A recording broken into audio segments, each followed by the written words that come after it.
Hi, this is Eric, and I'm cleaning his stall, and he's very curious about what I've been doing here.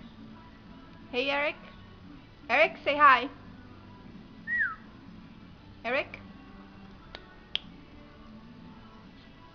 Hello?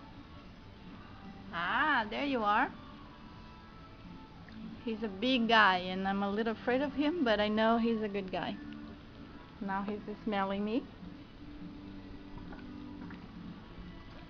He's trying to eat my clothes. Yeah, Eric. And he has even hair in his paws. Well, not paws. Whatever, feet. You like that, don't you? Yeah.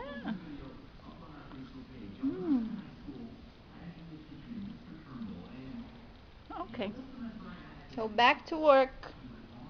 We're cleaning up.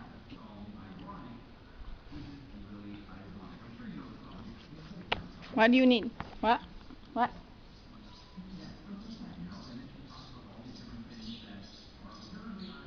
Smelling my fingers. Okay. Ciao.